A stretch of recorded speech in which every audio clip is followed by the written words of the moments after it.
If you want to skew text angles in GIMP, this quick tutorial will show you the easiest way to do it without overcomplicating the process. Whether you're designing thumbnails, posters, banners, or social media graphics, learning how to slant text can add a much more dynamic and professional look to your project. If this video helps, make sure to hit like and subscribe for more simple GIMP tutorials just like this. Let's jump right in.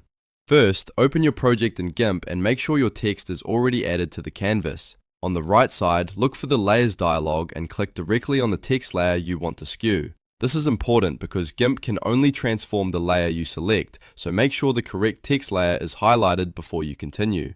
Now that the text layer is selected, activate the Shear Tool, which is also called the Skew Tool. The shortcut for this is Shift+H.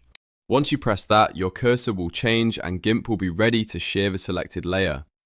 Next, click directly on the text in the canvas. As soon as you do that, GIMP will display a grid overlay around the text. This grid is what you'll use to control the angle and direction of the skew. Take a moment to position yourself so you can clearly see how the text is being transformed.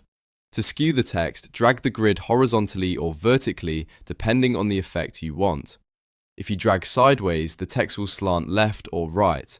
If you drag up or down, you'll change the angle in a different direction. Move it slowly so you can get the exact look you want.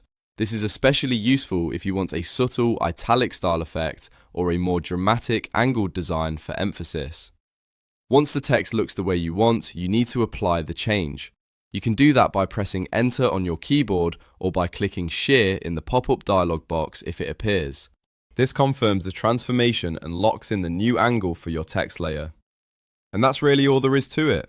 In just a few steps, you can skew text angles in GIMP and give your designs a much more stylized appearance. If this tutorial saved you time, don't forget to like the video and subscribe to the channel for more GIMP tips, beginner guides, and practical editing tricks. Thanks for watching, and I'll see you in the next one.